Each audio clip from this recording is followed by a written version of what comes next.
New set alert. New set alert. What? Like sirens or something going off. New set alert. New set alert. We'll new see what set we can alert. add in post. And by we, I mean you. Yeah. So if you're here joining us this week, you can see a nice wooden table. Framing's a little different. You know, just trying out some new things. See how we feel about it. So I feel much more comfortable. And how you feel about it. Yeah. I mean, all that really matters is how the people feel. All? Yeah. Not us? The customer is always right. We talked Adam, about it has that. nothing to do with how we feel about anything. Are you comfortable? Oops. Not anymore. Yeah. we're settling in, as you can see. We'll get there. Yeah. We'll get there. Okay. So, I still don't. Come on. What do I do with my shoulders? Okay, here we go. Shoulders are good. Are we good? I think we're good. Yeah. Yeah, I think we're good. Yeah. Yeah. All right. Okay. Did you just make yourself taller than me? Is that what this is all about? No. Okay. No. All right. Do I look taller? A little bit. Yeah, a little bit. No, I just want to feel heroic. Okay. Just want to look heroic and just big. Oh, that's right. You have to get in your beer drinking posture. It's about to fill up. So. Okay. Enough prep. Let's get into it. Let's get into it. Do you want to just get into the beer and then we'll kind of get going? Yeah. You know what I mean? Tell us where we got this bad boy. Well, I grabbed this beautiful bastard here from the good folks at Red Light. So I was up there we're doing a little tasting of some new stuff that's on draft, and also just, you know, various assortment of different beers that we get in from time to time. And we have another one that we'll probably do at some point, a couple weeks from now. Yeah. This one I grabbed to kind of balance the choices out. It's still not going to be, you know, I mean, it's a Baltic porter. So it's like the equivalent of like an imperial stout. Right. It is, it's not no bullshit. Let's just say that. Thick boy? It's a thick boy. Okay. It's a thick boy. That's all we accept around here. Thick boys. May I? Please. What we have for you today is the Komes? I mean, Komes? probably should have looked up how to pronounce it. Komes?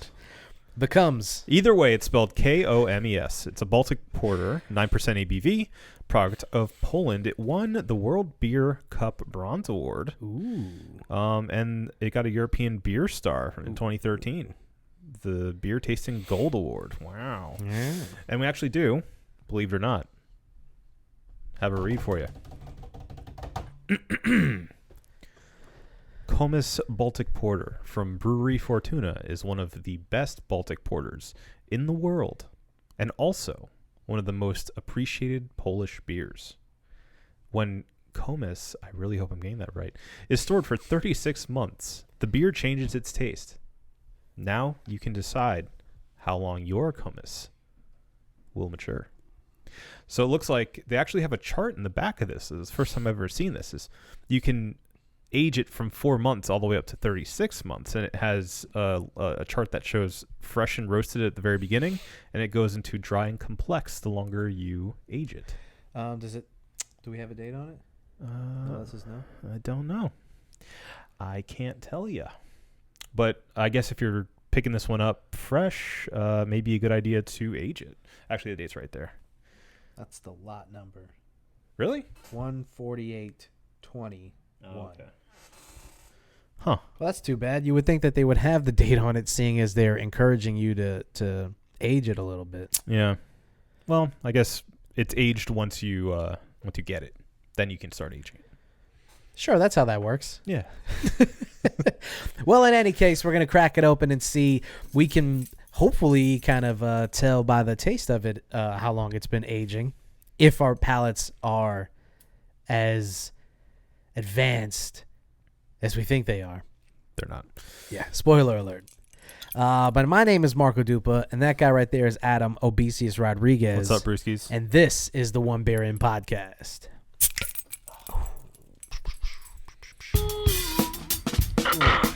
She smells good. Lost to be found by someone to save you when you're down. Yes, I'm bored when it's bright out. So bored when it's bright out. 4 to 5 a.m. takes me to a place where I fit in. Oh, yeah. Oh, yeah. Yeah. That's right. This is the One Baron Podcast, the podcast where two brews crack open a brew and see where that one brew takes us. This is episode 304. Mm-hmm. And we're happy, as always, that you guys decided to join us whenever you have joined us. And I can tell you, I've spent so much time on HBO Max.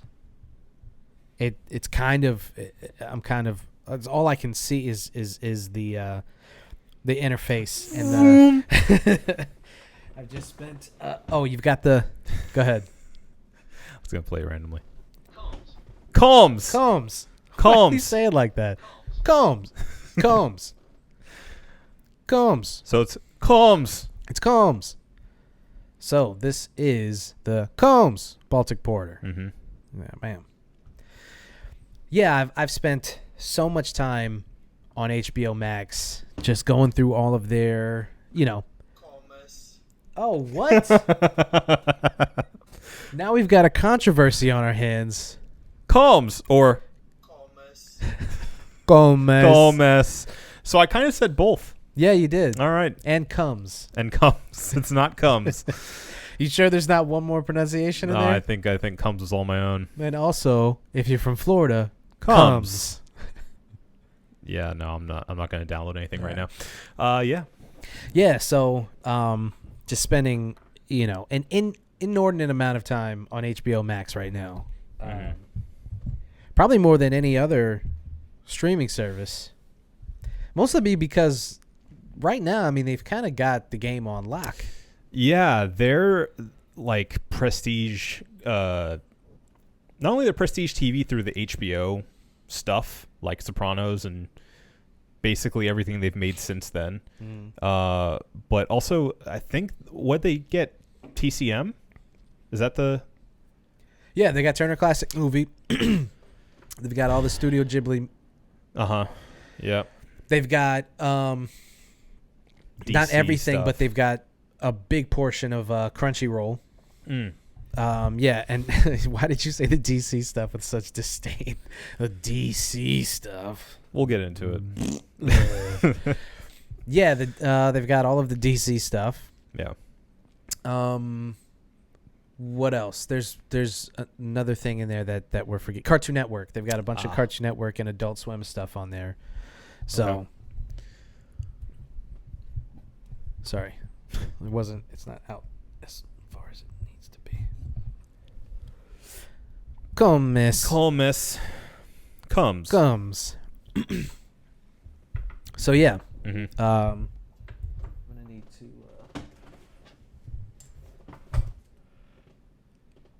Will that work?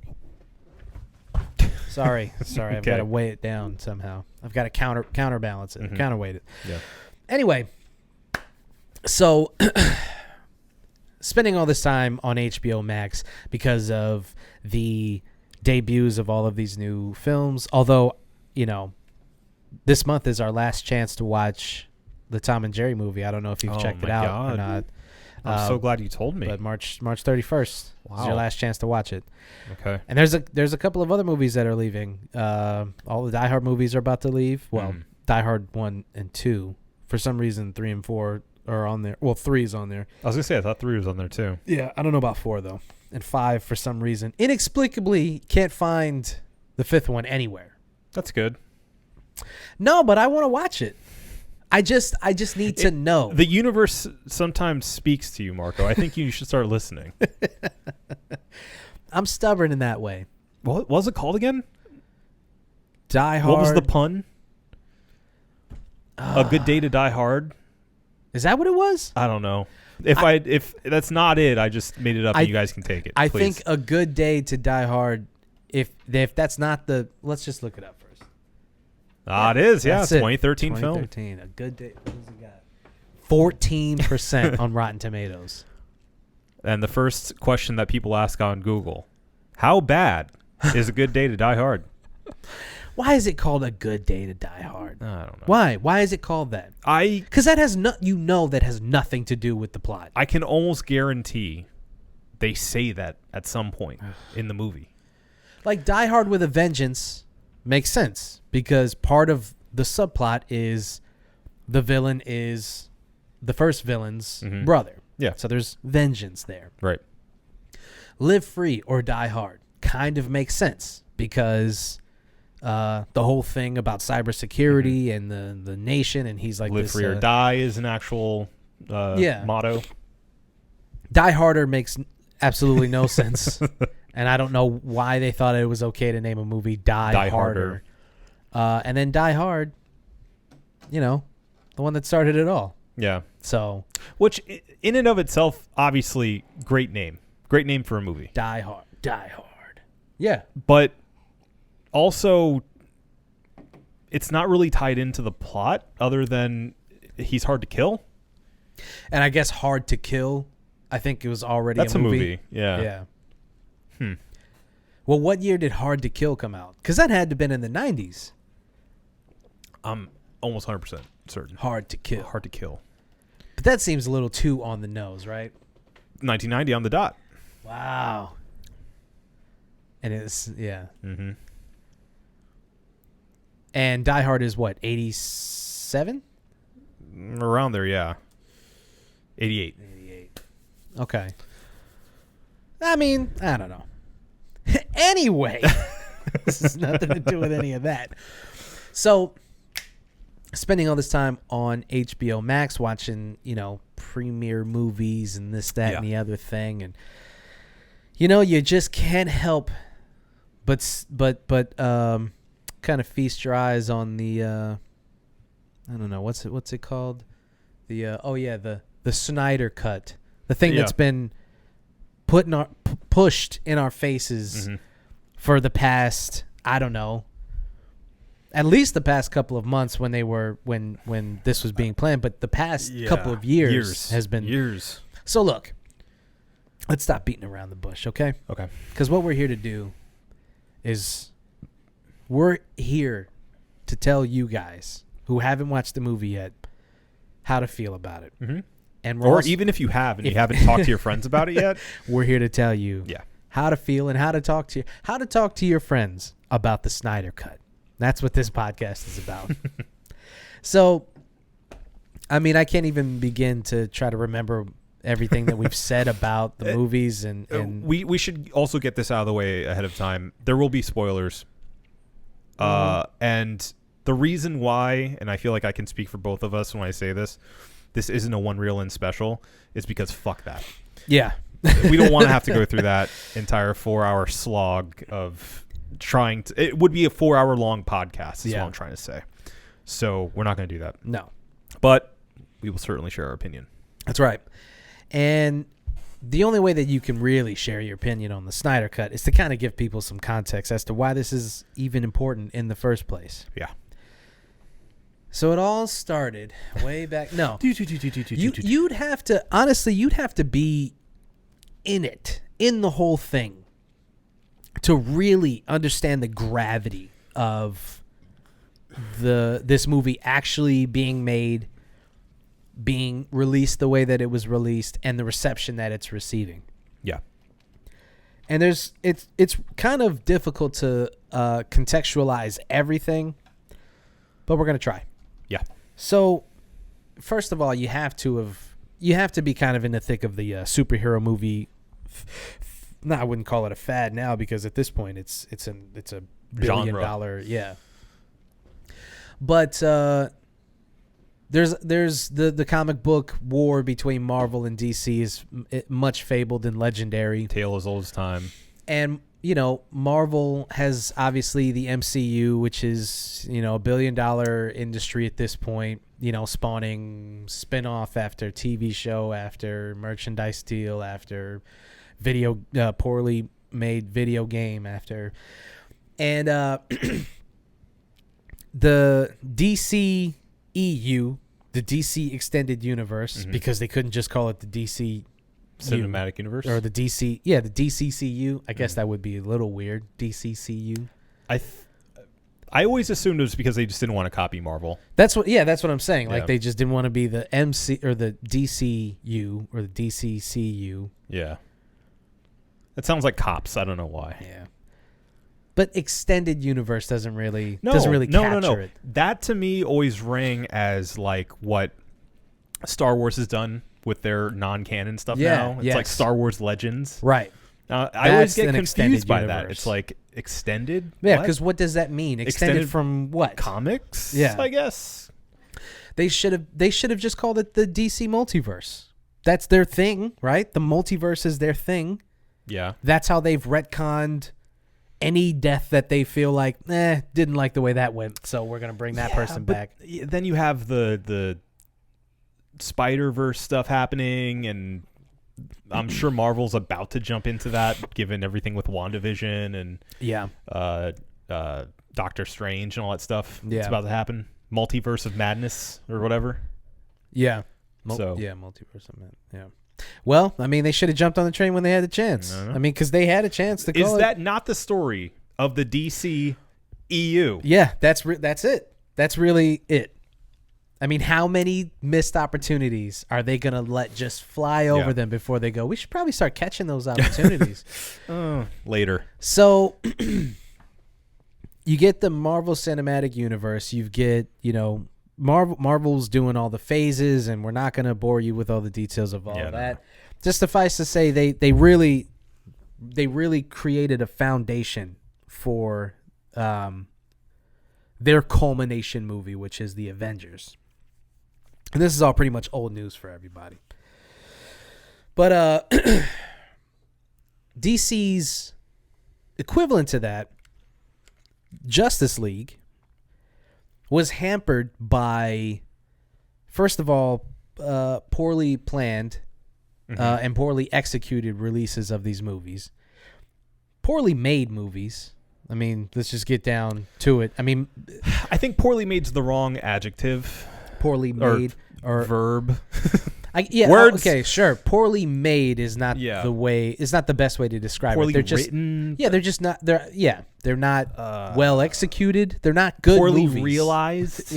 I guess there's clear money involved in these things. Yeah. They're made very well. They're super shiny and loud. Yeah, but there's no cohesion to this universe. Yeah. Whereas Marvel is all about every little thing linking to the next thing. Now, and the only reason that I'm even bringing all of this up is because it's important to note when we get into the two Justice League movies that it's very important that Marvel spent time, money, and energy into creating their universe, and Justice League or DC decided that they were going to jump on I wouldn't say jump on the bandwagon, but you know, put their foot in the race, their hand or their name in the hat or what have you, late in the game without the same setup.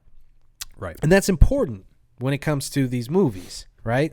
So you get Man of Steel, you get Batman v Superman. Mm-hmm. And then you get the Justice League movie because Aquaman and Wonder Woman came after Justice League. Am I wrong about that? Look up the filmography. But there's no way to know. There's just no way to know. I could be wrong about. No, I'm not. I know that at the very least, Aquaman came after Justice League. Aquaman definitely did. Yeah, Aquaman was 2018. Justice League was 2017. When did Wonder Woman come out? Let's see, Wonder Woman 2017, same year. Same year as the Justice League movie. Right. Okay. So they were around the same time, which still doesn't make any sense. So you get the Justice League movie. It comes out, and it underperforms critically and financially. Then you get all of these rumblings that this was a hack job, that the studios got involved. You've got different writers, different executive producers. You get all of these cooks in the kitchen who came together to try to create this this Avengers wannabe, and it wasn't Zack Snyder's original vision. Right. So then the internet starts to kind of the machine starts to kind of roll, right? The wheel starts turning on these on these Reddit pages and these 4chan pages and these Tumblr accounts and these Twitter accounts, and the rumblings start. All of these voices start to kind of coalesce, and all of these people and all of these accounts and all of these ideas, they start to form one idea, and that is to release the Snyder Cut. And this starts off as more of a pipe dream. It's almost a legend, like it's something that people whisper about in shadows on internet forums. Like there's the Snyder Cut. There's this grand vision of what the Justice League could have been. You saw the Justice League movie, but you didn't really see it. And there's all this footage they left on the cutting room floor, and Joss Whedon came in and completely changed the entire tone. The whole thing up. He was some shill that was brought in to lighten up the mood because they wanted to recreate what Marvel had with Avengers. And the real movie is this dark, gritty, grounded in realism, beautifully done movie that was stripped from Zack Snyder. His vision, his baby, was taken from him. I think it's important at this point to mention that a lot of DC fans see the DCEU, I have to correct myself every time, as like this super... Going forward, let's just call it the extended universe. It won't get confused. The EU. The EU. The Europe. The Europe. European Union. They see it as this super deep and like impactful and more meaningful than the Marvel Cinematic Universe that they just see as this cotton candy sugar-coated topping of the superhero genre. Where if any DC fans catch wind of this, we're about to catch hell. You know that, right? Yeah. I just want you to brace for impact. I'm ready because we're about to catch hell for this. I'm waiting for a hashtag. All right, let's get it. But that is some of what fueled this entire thing, is because the version we got was this lighter, more colorful, jokey, quippy departure from what we'd gotten before from all the other extended universe movies. Right. So you get the legend of the Snyder Cut is starting to bubble, and then you start getting people who were involved going, yeah, it's true. There is a Snyder Cut out there that is a completely different movie. So now it's not just fans on Twitter. It's Henry Cavill. It's Ray Fisher. It's Ben Affleck. It's Christopher Nolan. It's people like important who's big a producer name people. On yeah, the he's an Snyder Cut. Executive producer. Big name people who are going, yes, this it's true. It does exist. Yeah. Because how many movies have a fucking director's cut or final cut? All of them, almost all of them have something that is different from what the studios decided. At worst, it's something like this where it is a completely different movie. At best, it's, some things are left on the cutting room floor for running time or for a rating or what have you. So once you can release the movie, you can do the unrated cut or the director's cut and kind of get 20 to 30 minutes of a movie back, and you're like, oh, that's different. Sometimes it's like Alien 3, where it's like there are very drastic narrative changes where you go, wow, that's a different movie. Yeah. And then in other cases, it's something like the Fast and Furious movies. Their director's cuts Right. are like They're just more Yeah. of what you've already seen. a couple extra scenes with these characters. Yeah. So, but when you get these stars to kind of lend their voices to this movement, it gains credibility. Mhm. So once the movement started to gain credibility, it started to gain power. Yeah. And once it gained power, that's when everything kind of changed. Mhm. Because now these studios, Warner Brothers, couldn't ignore what was happening. They were looking at a full-on mutiny from their fan base. Yeah. Well, I think they could have. You think? I think they could have ignored it. They could have kept moving Okay, forward. now, is that a result of what you've seen? Or do you think, regardless of what you've seen, could they have just ignored it?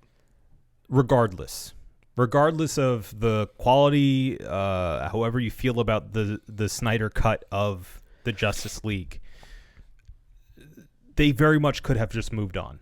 Because I think a lot of the fan base had, not all of them, because there was still a push for it, but with stuff like Joker and the new Batman coming out, and inevitably, the Flash movie eventually coming out. Mm-hmm. Those things would have kind of pushed the narrative away from, okay, I guess we're never going to get the Snyder Cut then. Yeah. It's fine. And the other thing, too, is that throughout this entire legend, we didn't realize until further on down that there is only kind of a Snyder Cut. Yeah. Because there was tons of reshoots that they had to do. Tons of editing, tons of graphics work and all that stuff that wasn't done because, he left, which is an entire other element of this story, too. It turns out that the Snyder Cut is more like a Snyder idea than an actual cut of a movie. Which is what makes the fact that this even happened in the first place a miracle. Mm-hmm. Yeah. I've never seen this happen before, where it's like, it'd be a different story if like all this stuff was just sitting on the cutting room floor and they just had to piece it together and bam, you have the Snyder Cut, which is generally what a director's cut is. But no, they had to go back and they had to reshoot stuff 4 years later and, get an entire team back together essentially to get this vision completed. Yeah. But the fact that the fan base, and it seems like the creatives behind the scenes and actors were, I guess, so committed to it and believed in it so much to come back is really awesome. Yeah. It's really, and I think that gets lost in the sauce of this entire thing even happening in the first place and people's reactions to it. And, DC fanboys saying it's the best thing ever. And then, people outside of that going, it's fine, I guess. But the fact that it happened at all, even if it was awful, is incredible. It's super, super cool. Some of them came back free of charge. I read a report that Ben Affleck, he was one who was like, I don't need any money. I'll just knock this out for you. I mean, I heard Zack Snyder himself came back for nothing. He just wanted to do it. Yeah. He wanted to finish it. I mean, like you said, it's nothing short of a miracle nowadays, especially to get a movie like that done, then done again. Right. Kind of, with amazing. Millions upon millions of dollars. Yeah.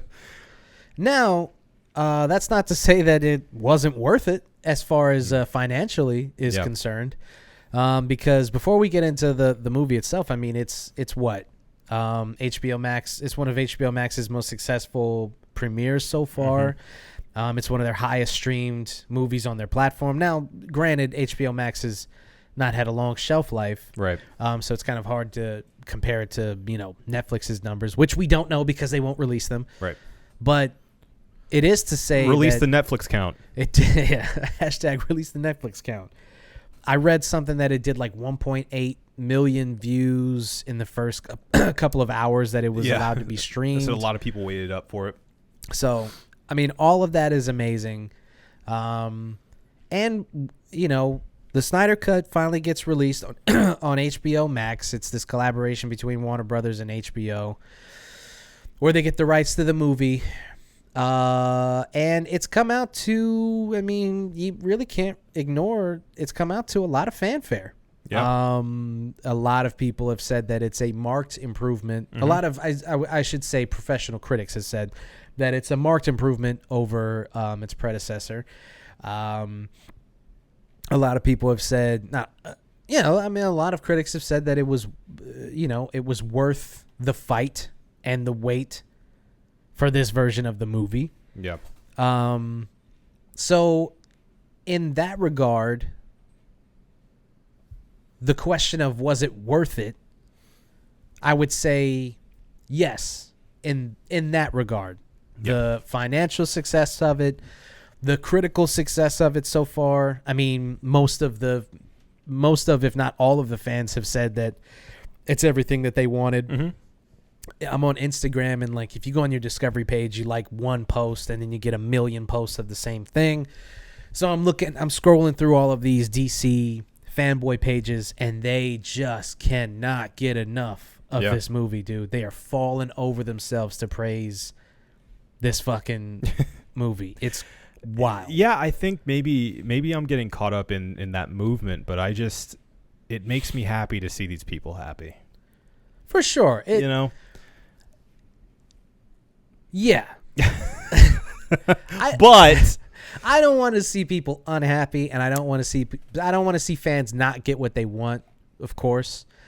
But there is this weird thing that some people are kind of trying to sweep under the rug, which is like the DC fan base, not all of them, but a lot of them are kind of shitty people. Sure. Yeah. Which is, I mean, you par for the course for any comic book major fan base. fandom, yeah. But what I didn't like was Zack Snyder has seemed to be this guy who's kind of, I mean, he's not encouraging people to be shitty, obviously, but he's like been a shield for some of them. As like, I read one thing where he was like, I don't like how people are calling them toxic. I mean, how you can't be toxic and raise $200,000 for suicide awareness. Side note: his daughter took her own life while he was doing this. Right. That was the reason for him leaving. Yeah. In the first place. And super sad. Rest in peace. In this new one, there's a dedication to her for Autumn, and so they raised a bunch of money for suicide awareness. Right. And I would just like to say to Zach, they 1,000% could be shitty and raise that money. Yeah, no, like that's for sure. That's a terrible argument. For What sure. is he talking about? Yeah.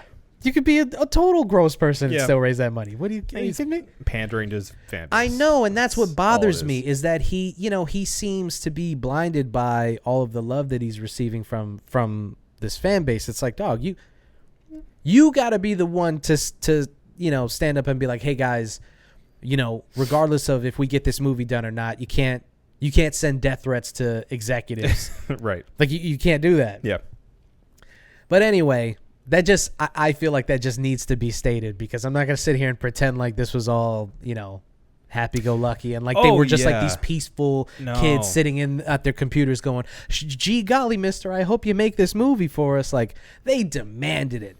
And on the one hand, that's awesome. And on the other hand, it's kind of fucked up how they treated some of these people who were involved, who it wasn't their decision to not make Zack Snyder's version of the movie, Yeah, it's just it's one of those stories. It's one of those that is like a David and Goliath story, that where regardless of the amount of bullying and toxic nature of a community, they still see themselves as the little guy, because this big company came in and swooped in and changed the original vision and made it to something packaged and more commercially viable and blah blah blah blah blah. So yeah, you want to get behind it when it sounds that way, but there's a lot of meatheads and bullies and everything else in that fan base too. So yeah, I'm happy that it went well and people are happy, but at the same time,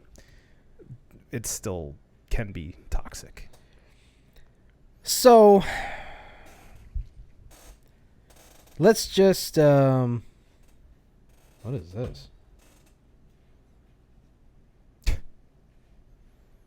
Not now. Sorry, I got distracted. So I just want to pull up, because let's let's just get into it, okay? Okay. I think we've given enough context for this for how we've got here. Right. So let's actually talk about what we witnessed. Okay. Do you want to talk about as they compare, or just the Zack Snyder cut?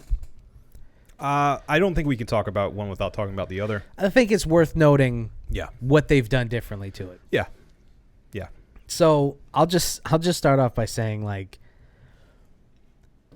overall, I went back and watched the OG Justice League movie. Mm. I watched them actually back to back over the course of 2 days. Oh, you poor soul. I know. I watched the first one, and then I watched the first couple of hours of the Zack Snyder cut, and then came back later on and finished it. I'll just say this for the OG cut. It's not as bad as I was led to believe by the internet. Had you never seen it before? No. Oh, I realized this wow. as I was watching it. I was like, you know what? I was conflating a lot of Batman v Superman as the Justice League movie. Yeah. So There's a lot of bleed over into both. Yeah. So that's I was thinking, like, I've definitely seen this and Martha. wasn't a fan. And, I watched it and I'm like, it's fine. It's not the worst movie I've ever seen, but it's definitely not the best. I could see why fans were upset by it. And you have to remember, in the time and place, this was directly compared to everything Marvel was doing up until that point. And when you apples to apples, you're like, this movie is dog shit. Right. And that's I think why people have such a bad taste in their mouth. So then you get the Zack Snyder cut, which, by the way, much has been made of this. And, it just has to be said, it's a 4-hour fucking movie. Yeah. And IGN figured out that a little under 10% of the movie is in slow-mo. Mm-hmm. I think that needs to be said right off the bat, because that's the first thing that you're going to read about if you look up the movie. 10.35% of the film's entire running time is in slow motion. That's probably going to be the one of the most long-lasting memes that comes from this. It's 24 minutes and 7 seconds of slow motion. Slow motion. Mm-hmm. Do you know how arduous that is in a movie? I do. I saw it. Yeah. I mean, it's literally like every hour or so, it's like 5 to 10 minutes, or it's like about 5 minutes of slow-mo. We'll take a music video break. Yeah. Go ahead. Enjoy. Okay, so, I guess the biggest differences you have to talk about are the narrative choices. Yeah. This was advertised to us as like the more serious, more gritty, more realistic, whatever version of the movie. First of all, it's rated R. The OG one is rated PG-13, so that's a big difference. It's darker, literally. It's literally darker. Mm-hmm. Has to be expected with the Zack Snyder movie. Yeah. The first thing that I noticed was they really reached for that R rating. Yeah, no, it did not need to be. Didn't need to be. They say fuck like 3 times or something. And then some of the scenes are like just extraordinarily bloody. They just add blood spurt for no reason. There's one scene where like a character gets like kicked and he like hits rocks and he like slides down and there's just blood everywhere. And I'm just like, come on, dude. Yeah. It reminds me of the Corridor Crew videos where they just make things let's make extremely it dirty, violent. Yeah, so there was just some of the fights like where Darkseid is like slicing people's hands off and shit. Yeah, dope. I get it. Yeah. But some of the stuff was just like, really? Yeah. How much blood do you need to put here? As much as we can. So they really reached for that R rating and they got it. Darker. I've got like notes that I was taking during the movie. That one's not important. I won't go with that one. Okay. There's just things that they do in the movie in the Zack Snyder cut that I will applaud as it's hard to compare if you're looking at them the way that I looked at them, which was, why do we need the Zack Snyder cut? Why do we need this 4-hour version of this movie that's already been released? Right. When you look at it that way, the Zack Snyder cut is completely necessary because it does a lot of things that I felt needed to be done from the first movie, which is explain the motivations of a lot of the characters. Right?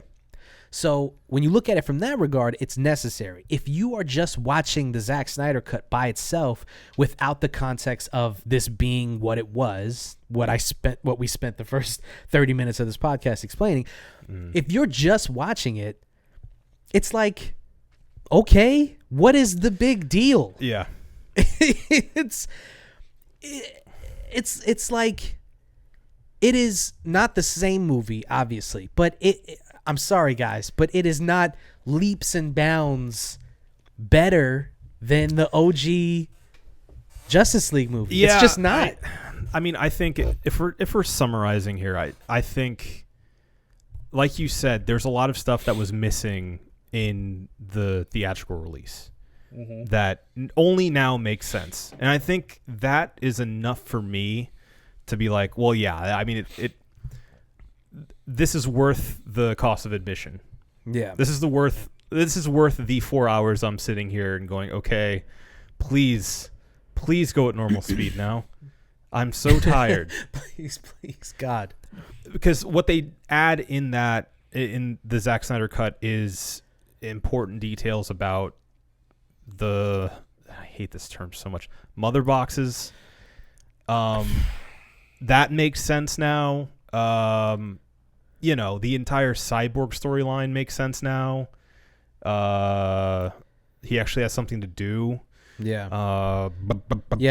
Apparently that was like the original idea, was that Cyborg was going to be like not the main character, but like the most important character. Yeah. Flash is more fleshed out. We get, I don't know. I mean, I feel like they didn't add much as far as action goes, but we didn't need much more. I mean, they extended some set pieces. Yeah. Like the where he gets the mother box Yep. from the Amazonians, and there's that scene is just longer. Yeah, and you're just like, why? This just didn't need to be longer. Yeah. It was fine the way it was. The flashback fight scene of the original Darkseid attack, right? Yeah, that becomes... Yeah, it was originally just Steppenwolf, then it becomes like a Darkseid thing. The Age of Heroes or whatever. They make that way longer. Yeah. Yeah, like you said, Flash gets more fleshed out. You kind of understand. But again, like... I don't even know where to go. I just have so many questions and so many, like... I'm just so, like, left with still a lot of unanswered questions. Yeah. And I get that the point was to create the Snyderverse where he was going to answer those questions in later Justice League films and the standalone Batman movie and the Flash movie and all this stuff. He was supposed to flesh out some of these questions, but there's just some stuff. I liked I like the Flash scene where he saves that girl, which apparently that girl is like really important to his story. Yeah. That whole thing was just stupid. I just thought the whole thing was dumb. But I mean, most of the I understand that they're trying to illustrate how fast the Flash is going. Mm-hmm. And the best way to do that is to put him in super slow motion and make everything basically at a standstill. Yeah. It's all stuff we've seen before, though. Yeah. The Quicksilver and things like that. Well, shit, anytime you need to illustrate that a character is going really, really fast, the only way to do it, apparently, according to filmmakers, is to make things go super, super slow and to make him go, oh, the world is so slow. Yeah. I mean, I thought it was a decent scene. But there was, so why does the trucker crash his semi. He's got to get a hamburger. He's got to get that hamburger, he needs dude. that hamburger. How many times is a trucker gonna drop a sandwich Oh, and then oh. go, "Oh, I gotta reach for this sandwich"? It doesn't matter how many cars are on the road, how many pedestrians, how fast I'm going. The fact that I'm driving a semi, I need this burger right now. I gotta grab this hamburger. I'm so hungry. I've got to take my eyes off the road for literally 15 seconds and just go. It is such a cliche that I almost wasn't angry at it. When he's as soon as he comes on screen, I go, he's going to drop that, and he's going to crash. That's the reason that we're doing this. Bumbling trucker number 1. So he does that, which was amazing. Yeah. I understand now that I know a little bit more about the character that he saves, that she's important to his story. I didn't know that at the time. So they spent a lot of time on them. And I was just like, what am I supposed to feel here? Yeah. Is she important? But Who is she? That's also a great point, is like this movie's full of fan service of movies we haven't seen yet. Yeah. So if you're fresh to the DC universe in general and you don't know really anything about any of these characters, doesn't matter. The entire Martian Manhunter thing, what? That didn't matter to no one cares. If you don't know who that is, no one cares. Right. The fact that they rewrote the scene between Lois Lane and Marsha and made it so that I know a lot of Martha, sorry, yeah. The fact I know a lot of people have made a fuss about they kind of strip the emotion from the scene when you make it so that Martha is actually the Martian Manhunter. Right. And I agree. I'm not going to push back on that. I agree. That's a ridiculous thing to do. And totally unnecessary. Not needed at all. Totally unnecessary. Such a shoehorned in thing. Not to mention you don't get, because that character is from the other Superman movies. Yeah. The general or whatever he is. Yeah. He plays no part in this movie. Yeah. So they literally just shoe him in to be like, there's your Martian Manhunter, because I know everyone had a theory that's who it was. So let's just put him in there. Just do it.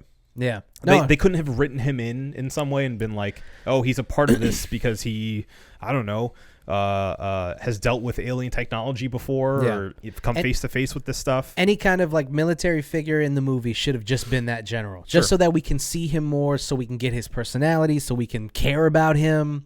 The fact that he steps out of that apartment and then turns into the Martian Manhunter, then turns into the general, you're just like... And it's not explained at all. Yeah. Not at all. Until the very end. And it's a stinger. It's not even part of the movie. Yeah. It's an after-credit scene that you have to wait for. If you don't wait for it, then none of it makes sense to you. You're sitting there going, what? Who was that green guy? Yeah. Because he doesn't even introduce himself until the end when he says, some people call me the Martian Manhunter, and you're like, okay. It was like at the end of Batman when he goes, oh, let's see, you should go by your real name. Robin. You're just like, boo. Nolan, you're better than this. Or are you? Not sure anymore. Stop it. Yeah, I didn't like that.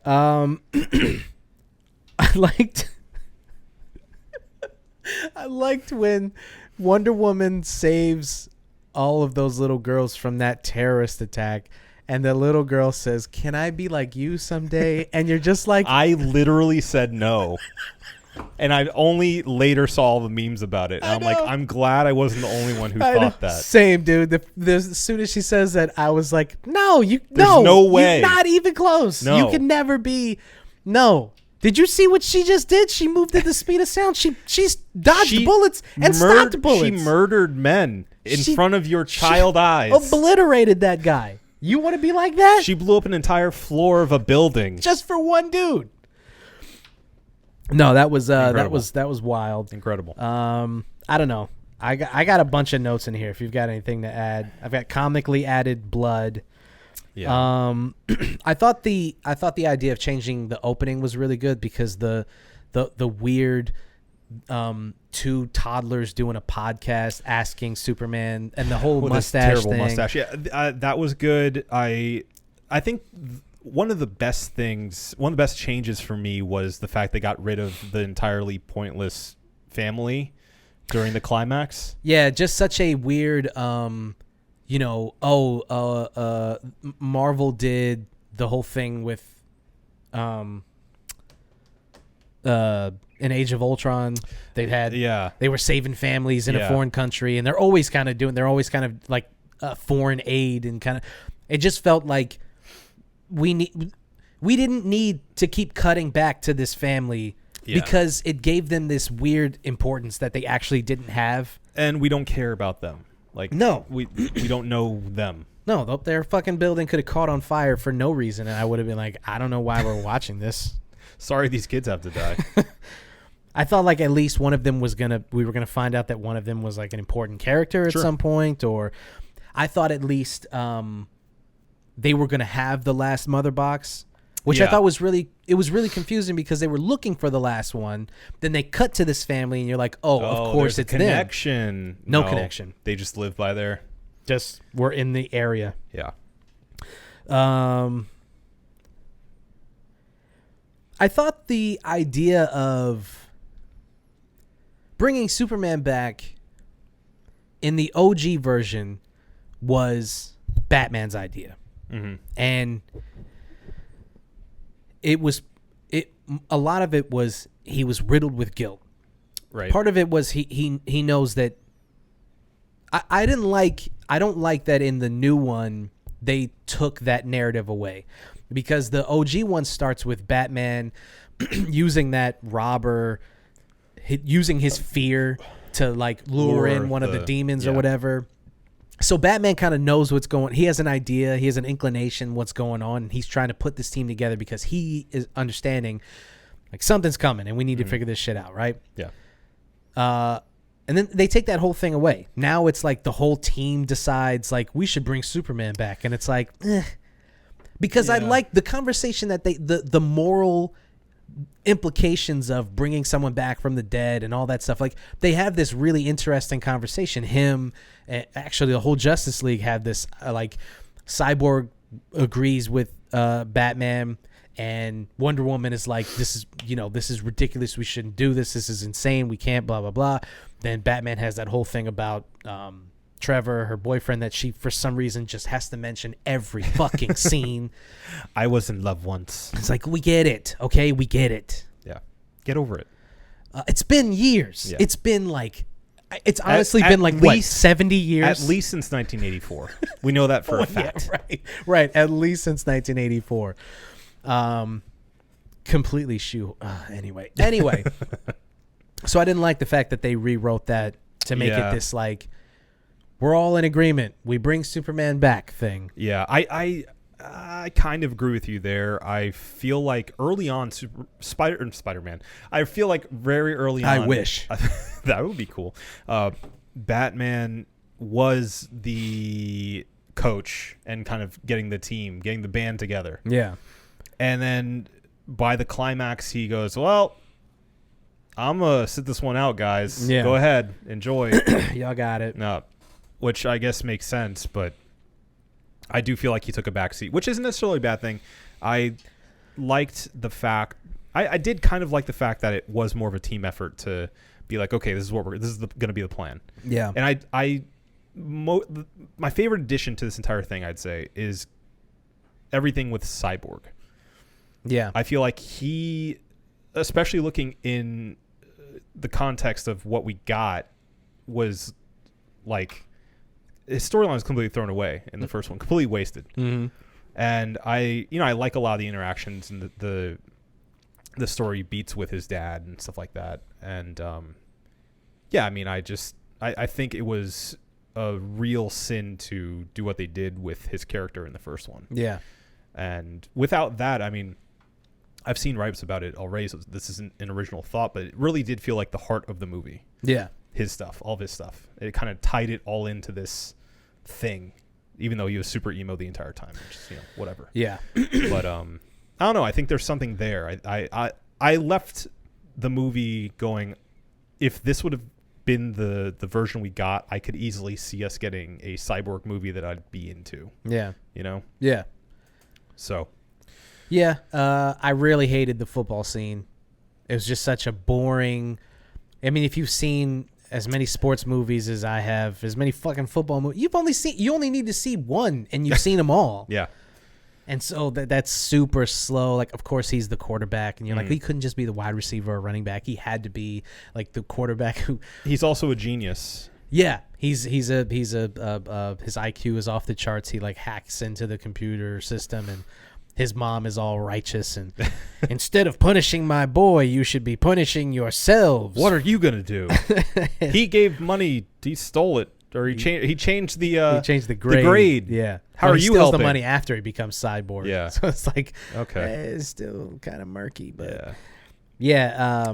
His entire narrative is, you can tell that it should be more important than it is in the first For one. sure. And that the fact that they flesh it out, that was a welcome change. I thought it was weird that in the first one they kind of imply that he's mad at his dad for creating him and calling his dad a monster. And then in the Zack Snyder one, it's kind of implied that he's like upset that he's alive, that he's the monster, and that he hates his dad for it. Yeah. It's like it's weird kind of. Well, it's Frankenstein. That's all it is. Yeah, for sure. Yeah. It's not really that original. No. But No. it's interesting when the It's fresh, at least. It's expressed in a fresh way with this character.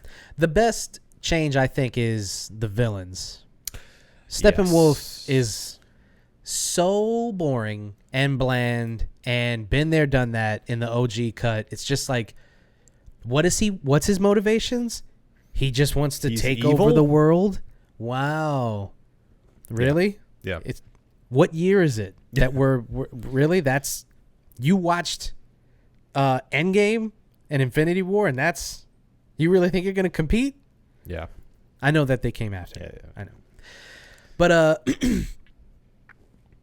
then they go back and they recut it, and now not only does Steppenwolf have a more compelling motivation, but Darkseid he's added to the movie, and his motivations are still, I'm the big bad guy, but compelling. Yeah. More so than, I mean, what it was in the original one. Yeah. They're clearly like a space gang. And it's like, okay, got it. Like, that makes sense. And, Steppenwolf just wants to impress his master and be able to go home someday. Yeah. You know, like, okay, that's enough. Yeah, he obviously did something that has banished him from his home world. Yeah. He made some mistake. He wants back in. He's trying to make amends. Darkseid will probably never let him back. Well, I mean, he's never going back, but he probably would have never let him back. 100,000 more worlds. You know, and the whole anti-life equation, that could have used a bit more explaining, but you know, I assume that anything that was kind of left up in the air is something that would have been explained in later movies. But still, if we're looking at this from you had 4 hours, bro. Yeah. You had 4 hours. You couldn't explain what the anti-life thing was in a more interesting way that makes sense to people. Yeah. You have 4. That's the thing, dude. You have to look at, if you have any questions, you have to look at that runtime and go, 4 hours. Mm-hmm. You couldn't answer this question? 4 hours. You had a while. You had a long Yeah. fucking time Yeah. to answer my questions. Mm-hmm. You don't walk away from The Godfather going, well, why did he do that? Mm-hmm. 4 hours. Yeah. And most of it is just like the same shit, just longer. I mean, do you want to just get into the problems it still has? Like, we already said what we think's the best edition. What's the worst element of it? Because I got one. Go ahead. I'll leech off of you. It's what Zack Snyder always provides. Oh, right. It's just, it is, I'm sorry to say it, it's Zack Snyder. Yeah. It just is. I mean, I appreciate us getting this more full vision. It's a way better movie, in my opinion, than the theatrical cut, because it's a more coherent movie, because it's at least a coherent vision of what he was trying to do. Yeah. But at the same time, it's like you are getting a Zack Snyder ass movie. Yeah. For better and worse. Yeah. It's visually great, eye-popping visuals, cool action scenes. Lots of bravado, very loud, but at the same time, it's so skin deep most of the time. Yeah. And half of it feels like it's just a music video with dialogue in it. Mm-hmm. And the thing that bothers me the most throughout this entire thing, and always has bothered me, is that a lot of his movies get mistaken for being stirring and emotional when really it's just the music that is doing that. And it's such a cheap way of trying to pull emotion out of you. Yeah. Is to have it in slow motion with these eye-popping visuals and then put on like a classic rock song or something. You know, like, Yeah. I know they took out Icky Thump from the Aquaman scene, but it's like they replaced it and it's no better for it. Yeah. It's almost even more pretentious because it is like this slower song. And they do that throughout the movie. And every time they would do that, it wasn't as bad as Suicide Squad, because that is the crowning achievement of that crap. Hashtag don't release the Ayer cut, because David Ayer's a bad filmmaker. It's not good. But, you know, that always took me out of the movie whenever we get this musical sequence that is supposed to pull out emotion from us that it doesn't deserve. Yeah. And it's so clear that that's what they're trying to do. It's like, get out of my face with that. Yeah. Stop it. So that's it for me. Yeah, I mean, it's just leapfrogging off of what you said. I mean, that is the fatal flaw of the movie, is that, you know, at the end of the day, all of these millions of people, thousands of people, however many people, clamoring for this cut of this movie from a filmmaker who's not that good. So at the end of the day, you fought and you fought and you fought and you got what you wanted, and we're happy that you guys got what you wanted. But Zack Snyder, dude, like you guys clawed from the depths this hunk of junk. and you pulled it to the surface, and you presented it like, see, look at all these diamonds, and it's like, it's a Zack Snyder movie, dude. Like, it's not. At the end of the day, I know that I complimented the villains' motivations because they're more compelling in the Zack Snyder cut, but that doesn't make them good. Right. They're just more. They're better. They're just better from the theatrical cut. Mm-hmm. But still, at the end of the day, what does Darkseid want? To take over the world. Sure. That's it. Mm-hmm. That's his motivation. Skin deep.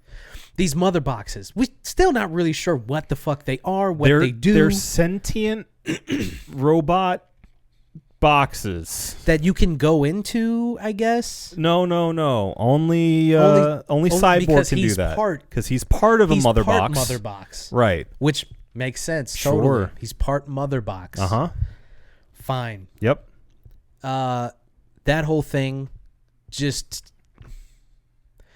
Oh, I had a question. The reason that the mother boxes wake up and call Steppenwolf and all of the other, you know, gangbangers from the universe is because Superman dies and his epic sonic boom of a whale reverberates throughout the entire universe and wakes up the boxes, and they go, hey, this planet is vulnerable now. You should come now. This is the best time. Okay. Those boxes have been on the planet for centuries. Superman didn't get there but 35 years ago. Yeah. Why didn't they come back before that?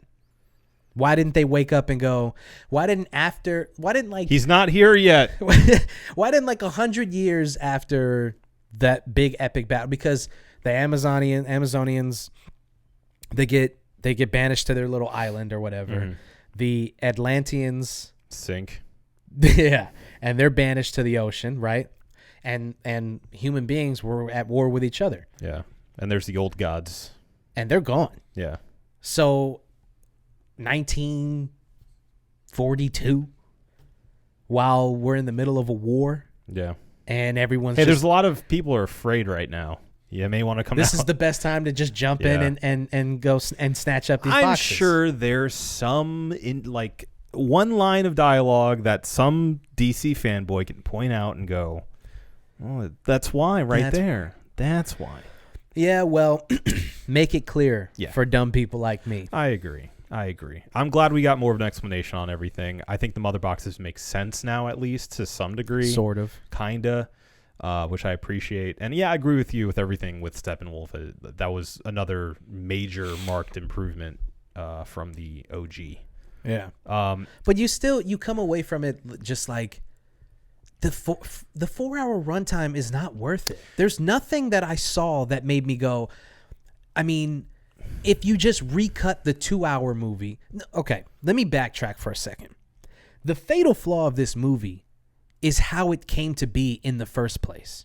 Because there is no amount of time that you can put into one movie that is going to make me care about Cyborg and Flash and Aquaman, because Aquaman came after this movie. We have to remember, we didn't know anything about Aquaman other than that he was fucking sexy as Jason Momoa before this movie came out, right? Yeah. So there is nothing that you can do narrative-wise to make me give a shit about the Martian Manhunter, the Flash, Cyborg, or Aquaman that couldn't have been done better had you not given them all their own standalone movies first. And that's exactly what I was going to say. That's the fatal flaw of this whole thing. Yeah, because if DC was able to do what Marvel ended up doing, starting with Iron Man, I think that we would be in a much better place. Now, they didn't have Kevin Feige in their corner to make sure everything was connected and working in that way. They didn't have the creative powerhouse behind their stuff other than Zack Snyder and David Ayer. And it's like, I can't sit here and say I haven't enjoyed a Zack Snyder film, but I mean, pound for pound,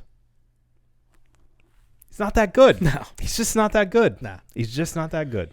He's great at visuals. I think he would be far better off just directing and letting other people who know how to write, and kind of, sticking in his wheelhouse. Because I think I think 300 is probably his best movie.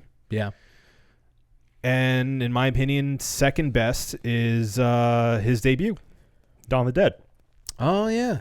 Yeah, I forgot that it was even a Zack Snyder movie. Yes. And you know why? It's not written like a Zack Snyder movie. Yeah. Do you know who wrote the remake, the 2004 remake? I think David Ayer. Of Dawn of the Dead. No. Who wrote it? James Gunn. Oh, really? Oh, well, that makes sense. So if you have someone like James Gunn writing your script, and and Zack Snyder just gets to worry about visuals, visual storytelling with that level of a script, fireworks. Yeah. He didn't write the script for 300 either. Yeah. That was based on the comic book, literally. Yeah. I mean, the proof is in the pudding. Yeah. Because then you look at those and then you look at, what was the one with all the chicks in it? Sucker Punch. Trash. A trash movie. Watchmen, pretty good, but still not great. Yeah. I don't know. No. I mean, you hit the nail on the head, man. He's not this auteur who can handle, this multiverse that they basically wanted him to helm the whole thing on his own. He was supposed to do the standalone. He was going to do a sequel to the Superman movie, so he's going to do 2 Superman movies, all of the Justice League movies. Yeah. And if I'm not mistaken, he was attached for a minute to do the standalone Batman movie. So it was going to be Zack Snyder's DCEU. So it's like, you guys put all of your eggs in this basket, and then for some idiotic reason, you took it all away from him. Yeah. You cut yourselves at the knees. Well, it's because he wasn't doing what Marvel was doing, so they got scared and went, okay, let's. But that's what's so confusing about this is, like, you watch all of Zack Snyder's movies. You hired him for that reason. You watch Man of Steel and you go, that's the More vision. of that. That's what we want. Then he gives you that and you go, eh. And it's like, don't you want to set yourselves apart from your competition? Why would you want to? I mean, that's the reason. That's the main reason that the theatrical cut is so. I mean, and here, listen, I said that the theatrical cut is not as bad as the internet led me to believe. That don't mean it's not a bad movie. That movie sucks. Yeah, it's bad. that movie is bad movie. dog shit. Yeah.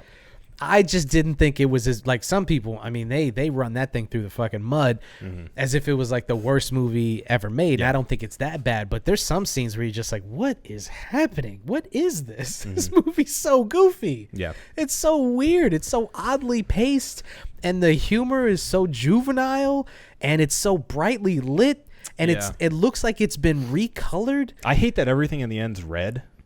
Yeah, what's that about? It's gross. It's so I hate strange. It hurts to watch the end of that movie. And then once they kill Steppenwolf and they get rid of you get the happy ending or whatever, all of the weird stuff that was growing in that area, all the radioactive stuff turns into flowers and shit. And you're like, who made this movie? Dog, it really kind of throws into contrast everything that Joss Whedon has done. That's not the only thing. Well, yeah. Unfortunately. Unfortunately for him and for us. It really kind of makes you look back and go, has Joss Whedon ever been good? He has, damn it. I mean, I look back and I love Firefly. Buffy and Angel are absolute classics. I'll never let go of Firefly. Okay, never let go. I'll never let go. And but here's the thing. I go back and I rewatch the first Avengers movie and I'm like, this movie kind of sucks. It's not as good as I remember it. It's still good. And when you have to keep everything in context. Sure. It's the first movie of its kind.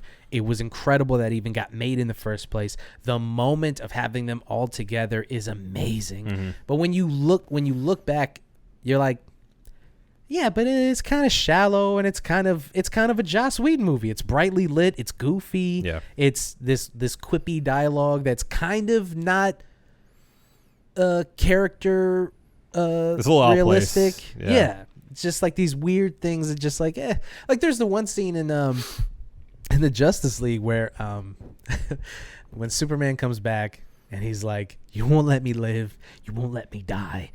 What do you want?" And I forgot what Batman says, and he's like, "Do you bleed?" And he like drops him or throws him or whatever when Lois Lane shows up. He flies away, and Batman's like, "Yeah, something's bleeding." And I'm not gonna lie to you, I laughed.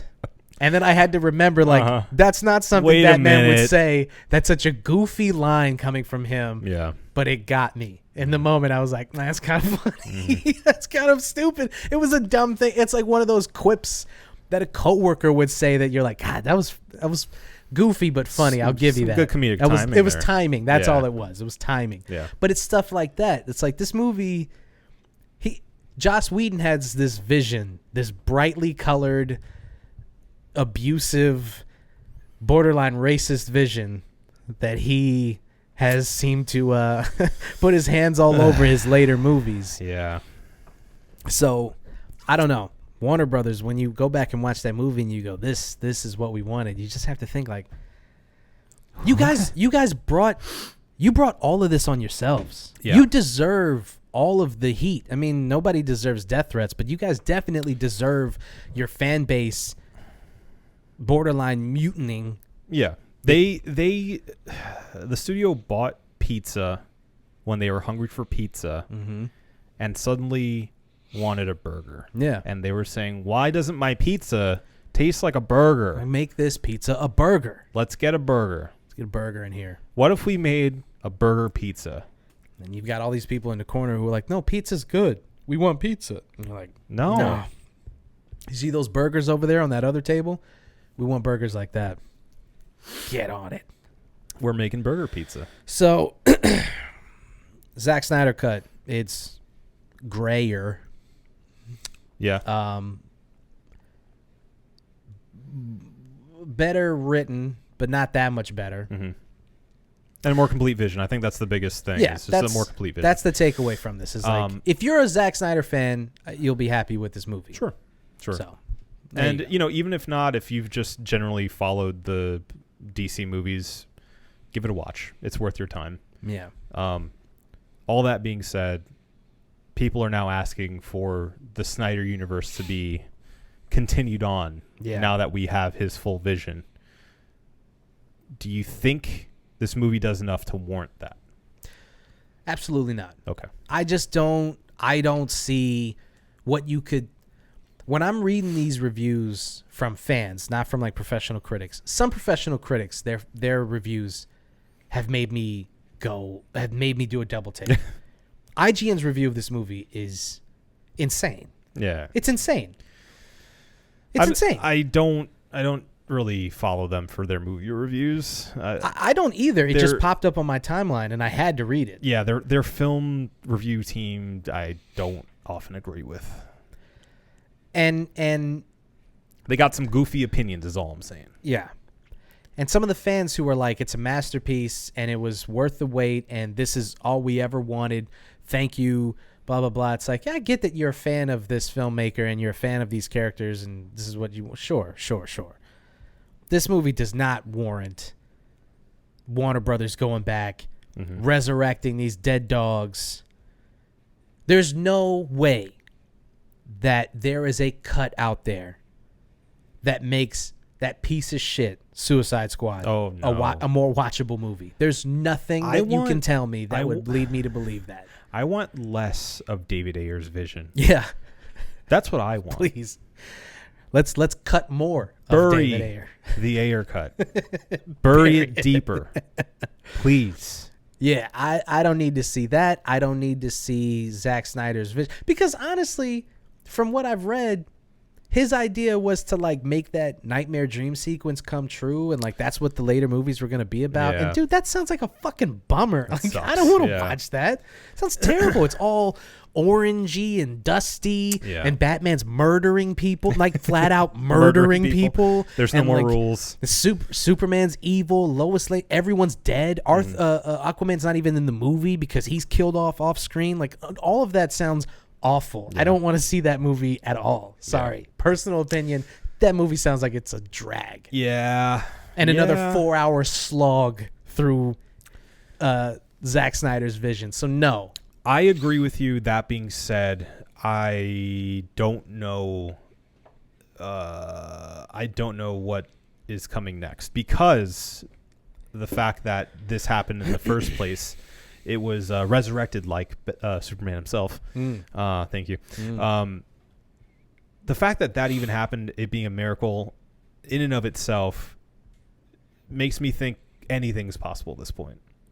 That's true. So the fact that this has gotten so much attention, so much love, almost universally, with most people saying at very worst, it's still not good, but it's better. Yeah. You know, I think that can go a long way. So I wouldn't be surprised if we do end up seeing something else from Zack Snyder within this universe. I mean, there was I don't know if he's the president or the CEO or whoever this guy is at Warner Brothers who came out and was like, don't get your hopes up for this. Like, we're not bringing back the Snyderverse. We're not doing the David Ayer movie. Snyder himself said so. He's like, they haven't told me that they want to keep making movies, so yeah. I don't know. I mean, to your point, I wouldn't be surprised if they brought him back to do something. But yeah, I just don't. I mean, there's a fine line between, just doing whatever fans tell you to do, which is one of the reasons why the WWE sometimes will like just fuck with their fans because their fans are so vocal and they think that they have power, and they do. Yeah. The WWE fans have a lot of power, but sometimes you have to kind of, throw your weight around and go, look, this is the vision, and you're just going to have to deal with it. Right. And then sometimes things are too powerful and you just have to acquiesce to the mountain that is a fan's response to something. That's how you get the Snyder Cut. That's how you get Daniel Bryan at WrestleMania 30. So it's sometimes you have to bow down. Fewer teeth in Sonic's head. Fewer teeth, exactly. Sometimes you bow down and sometimes, you stand up. And in this instance, I think Warner Brothers made a good decision, a goodwill decision to let this happen.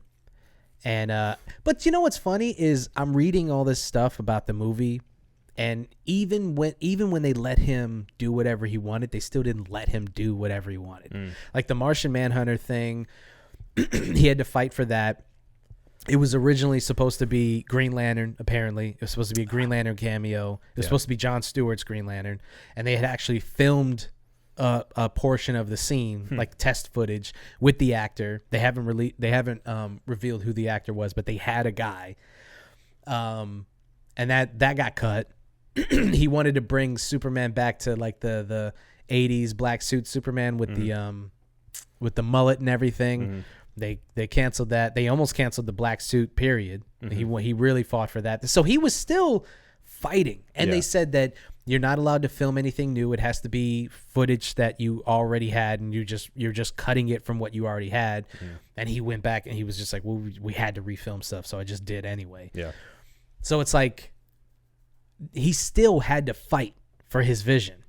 Yep. And that should tell you that like these studios are not just gonna let go. No. And let fucking Zack Snyder and the fans just decide how these things are gonna go. No, they knew the cash cow that was behind it. Yeah, they're cashing checks now. Thank you for the ability for me to subscribe to something that I'm paying you for. Yeah, that. At the end of the day, dog, if it's gonna make them more money, they'll do it. Yeah. If they feel like it's not in their interest financially, which it doesn't seem to be financially, like Justice League holds way more weight than the Suicide Squad movie or some off into the distance sequel to a Justice League movie. Yeah. So for them to, they already had the footage and they just were like, recut it. And if actors are going to come back free of charge, then fine, fuck it. Right. Let an Oscar-winning actor come back free of charge to refilm your movie because you're so, by all accounts, Zack Snyder's a cool dude. Yeah. So people like him. Yeah. I think there was a lot to, obviously the tragedy involved with him leaving in the first place. He built up goodwill with his crew and they're like, all right, yeah, we'll do it. Yeah. So, at least, if anything, at least it scratches the itch of both him completing his vision and the fans getting what they wanted, which by all accounts seems to be what happened. But they're not happy now because now they're like, then this is the problem. You bend over once, and what do? They keep humping away. Oh, wow. Sorry, I wasn't ready for the metaphor that I was using, and I had to commit to it. I had to keep going. You definitely did that. I meant to say you give them an inch, they take a mile, but I went in a different direction. You give them your butt, and they keep taking your butt. I had to keep going, okay? Yeah, okay. Sorry about that, guys. But now they're demanding the Ayer cut. Now they're demanding the return of the Snyderverse. They'll get over it. Yeah, you say that, but that's how we got here in the first place. I'm saying though, like I said before, we didn't need this. The world didn't need this. No, it didn't need it. It's cool. Didn't need this. It's cool that we got it. It's cool that the fans got it. It's cool that Zack Snyder got to do it. But if this were to have never happened, the world would keep spinning, baby. Yeah. They'd be upset about something else. It's okay. Yeah, and it's not like Warner Brothers doesn't have like a slew of movies that are slated to come out. I mean, that Flash movie is still coming. Yeah. That Wonder Woman 84 came and, did what it did. That Batman movie looks dope as fuck. Right. We they gonna be all right. Yeah, it'll be fine. They would have been all right without this. Yep. And yeah, to your point, like it doesn't add anything to the conversation. All right, fine. You guys got the movie that you wanted, but you got the movie that you wanted. Right. I'm happy for you guys. Oh, and we're getting the Suicide Squad, the James Gunn movie. Yeah, and that's another thing. It's like, why would Warner Brothers go back and re-release some special Redux edition of this movie when they've brought in an entirely different thing to basically reboot that movie? It's going to be sort of a recut in and of itself. So why would they fund the same movie twice? It wouldn't make sense. No, it makes zero sense. Would not make sense. Would make not sense. Would make not sense. Yeah, so you got that. You got that was your Yoda. Yeah. you got Shazam. You got Black Adam. Right. You've got I'd be surprised if they don't do another Aquaman because the first one did good. Right. No, they're already filming it. Okay. Yeah, so that one's in the works because I keep reading all this stuff about Amber Heard and how the fans are trying to get her out of the movie. Right. It's like, dude, it's not happening. So yeah. I read some report that Henry Cavill is like, he wants to come back, but he wants to do a Superman TV show on HBO Max. That's the rumor. So very interesting. Yeah. Which is kind of, I don't know. I mean, they've already got the Superman, the Clark Kent Lois Lane reboot thing that they're doing. Yeah, so it'd be kind of weird to have another Superman movie going. But then at the same time, it's like, it just seems like these studios don't, well, I shouldn't say these studios because Marvel cares a lot about crossing continuity. Streams. But DC just doesn't. DC seems like they're like, look, we don't give a flying fuck, dude. And honestly, at this point, I say just roll into that now. You know, like just make that your thing. Yeah. Have all of these individual things be their own thing. Yeah. Don't worry about continuity. Don't make a universe. Just make it about telling a really good Batman story. Yeah. They, you know, that I feel like that's what they started doing with Joker. And if they just keep doing that and focusing on, okay, these are these one-off things, we have this stable of characters that we can play with. Yeah. And we don't have to worry about continuity because people know who Superman is. Yeah. People know who the Joker is. You know, and we're expanding that into Shazam and all these other characters. And the more we know about them, okay, if you want to make a Shazam universe, okay, do that. Maybe you'll have your own Superman in that. I don't know. That's fine. Yeah. Just do that. Focus on that. Make it your own thing because you're not going to catch up to Marvel at this point. Nah. Unless you literally cut all of your movies out, go, all right, this is our stop line, and this is our start. This is the new universe. Now, they've already squandered that opportunity. They had a real chance a couple years ago where they could have, you know, Man of Steel, and it's like, oh, dope, they're doing a new Superman movie, and then you hear about, oh, Ben Affleck's going to be Batman in this new Superman Batman movie, and you're like, oh, that's dope. They're going to make a Batman movie? Well, no, they're just going to jump straight to Justice League. You're like, wait, what?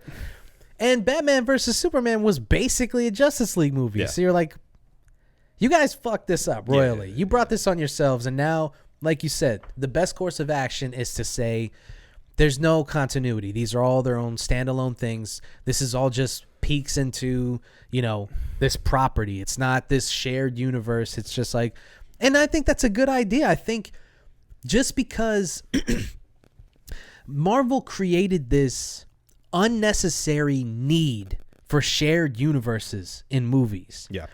We don't need the Fast and the Furious universe. We don't need this monster movie universe. We don't need DC to have an extended universe. We don't need Star Wars to have an extended universe because it already kind of has its thing.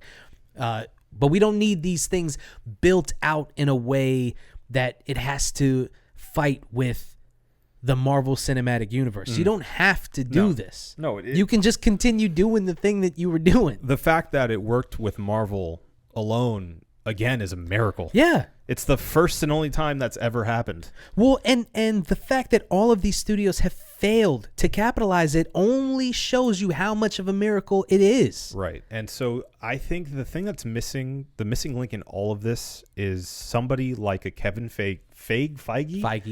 I get it mixed up with Paul Feig. Yeah. Feig. Mm-hmm. I think they need someone of his caliber of visionariness. Yeah. You know? Yeah. To lead the charge in this entire thing and be like the master. Because they have that as an actual position in Star Wars. Yeah. Star Wars has like a canon master who makes sure that all this stuff maps out correctly. I'm sure, you know, they mess up from time to time because there's just so much stuff. Yeah. But without that, without some master of this entire creative endeavor, it all falls apart eventually. Yeah. And you need it mapped out. You need it mapped out way ahead of time because if you're just playing catch up and trying to figure out where pieces fall correctly and not, it even happened with the Justice League. Like there's stuff that doesn't make sense with Aquaman's story once we go into his movie. Yeah. That they mention in Justice League. Yeah. And it's like, well, what? Trying to shoehorn in Amber Heard's character and Willem Dafoe's character just so that we have familiar people to look at. Right. Then when you watch his movie, you go, well, the characterization doesn't make a lot of sense because she's got a weird British accent. It's yeah, like, what's that about? And then and then he seems to have known Willem Dafoe's character his whole life. Yeah. But in the Justice League movie, it's kind of implied that he's just another Atlantean or whatever who just comes and is like, you need to, this is your destiny, blah, blah, blah, blah, blah. Spider-Man. You know, and it just, again, it, like you said, the fact that it's not mapped out and it's not taken care of, you get easily avoidable things like that. Yeah. I mean, how many times has an actor who's in a Marvel movie years later will be like, oh yeah, I knew Tony Stark was going to die. I knew he was going to die like 5 years ago because I had to know. Right. Because it made sense for when I get there. The implications of the world that I'm joining, I need to understand the gravity of that thing happening. Right. So I need What's to it know all- that. Even if I haven't done my movie yet, I need to know that. Yeah. Dude, that may seem like overkill, but that is an incredible thing to do. You bring these actors into your shared universe and you go, these are the facts of this world, so that when you get here, you have a better understanding of the world that you're in. That's I mean, you can say what you want about superhero movies and, you know, that they're shallow and stupid and they've ruined cinema and blah, blah, blah. But Scorsese. yeah, No, he's kind of right. That's No, another, he's- that's another story. yeah, he's not wrong. But I will say that it's not for lack of trying to make those movies, at least from the artist standpoint, as good as they can be. Sure. So at the end of the day, it's going to be interesting to see what DC does with the next, I guess, I don't know what they call it, phases or slates, what have you. Yeah. There was a lot of potential from the Snyderverse, and there's still so much that they can do. They're wasting it on shitty TV shows, and I know that one of them is good, Green Lantern or The Flash, or both of them. Well, I mean, Flash has gotten, from what I understand, because I haven't caught up with it. You see what I'm doing there? too slow. I mean, Flash is a great show, but it's been on so long. I hear it's just kind of like dead now. Yeah. You know? Like, Well, I mean, it's what happens when you take a property like that and you turn it into a police procedural. drag it I out. was like, Yeah. but yeah, so the story's not over, but I hope to God that Zack Snyder's version of the story is. So, Amen. all right. Like I said, we're gonna catch hell for this. It's okay. I'm ready for it. My brother is a DC fanboy. Yeah. Yeah. So What did he think? Have you talked to he him? loved it. He loved it. He didn't ruin it for me because I saw him last before I was able to watch it myself, and he's like, man, you just hold on, buddy. You just wait. I wish that I had that reaction coming out of it. I wish that I sat through, because I said I was going to marathon the whole 4 hours. And I got 2 hours in and I was just like, I can't do this. I need a break. I have to get up and walk around, stretch my body. I can't do this. Yeah. I will say, obviously being raised with him, there was a part of me that while watching couldn't help but get hype a few times. Yeah. I'm not ashamed to say it. So, even if you have a modicum of DC fanboy in your heart, it's good stuff. Oh, you know what? I also wanted to say, just for the record, I am on board with Zack Snyder's vision of Batman. Yeah. I like what he's done with Batman. I Yeah. like Ben Affleck as Yep. Batman. I like J.K. Simmons as Commissioner Gordon. I like the way that it looks. I am on board if he ever were to do a standalone Batman movie. And I think Henry Cavill is an incredible Superman. Yeah. I think It's casted perfectly, I think.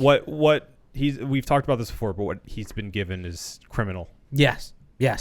He could be so much better in that role. Yeah. And then they really just don't give him enough to do. No. And even when it seems like he's super important, it's still just like, he's so bland. Yeah. Looks great, though. Looks amazing. Yeah. Let's get the fuck out of here. Yeah. Thirsty. Straight up. So tonight's brew is the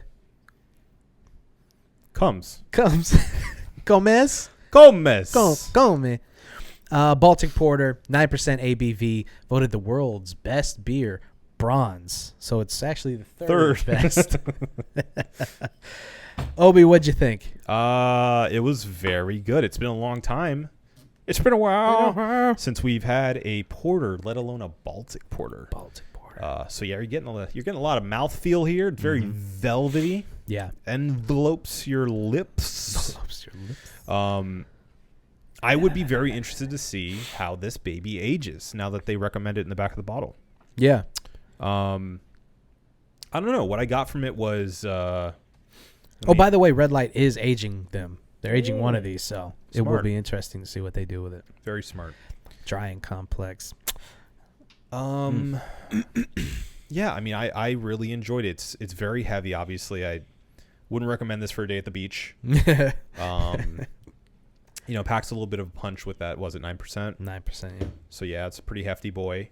I'm getting it's kind of sweet. I get a little hint of smokiness in there, but nothing super overpowering. It didn't hurt. Yeah, I mean nothing crazy, but I still really did enjoy it. I'm gonna give it a 4.5.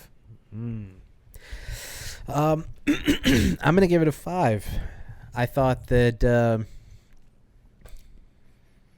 I didn't think that it was. I'm a little afraid to see what it would taste like once it's aged. It's supposed to be dry and complex. I like that it wasn't. Ah, like me. Yeah, just dry and complex. I thought I like it young. I like them young, fresh and roasted. Don't want to say that. Chocolatey. Ah, delicious. Mm-hmm. Young. Okay. No, I thought that's. I think this would. I would be interested to be able to compare them. I guess, because right now I think it's right where it needs to be. It does have a fresh. You can you know that it's a Baltic porter. You know that it's a little stronger on the palate. That alcohol taste kind of comes through, but in a porter, I think it kind of works more than, say, a double IPA where you're like, it's bitter and hoppy, and then it also has that kind of, and like it's too much. But with this porter, with the chocolate notes, I think it works better with something like this. It's not as noticeable, and when you taste it, it does, right. So I liked it a lot. Very drinkable for me as a fan of porters and stouts. So I'm going to give it a 5. So, yeah. You good? Great. All right. This has been the One Baron Podcast. For myself, Marco Dupa. For Adam Obesius Rodriguez. Motherbox. Thank you guys for listening. Like, share, and subscribe everywhere the podcast. So listen to, soul, drink, watch, drink delicious beer, and have a beautiful evening.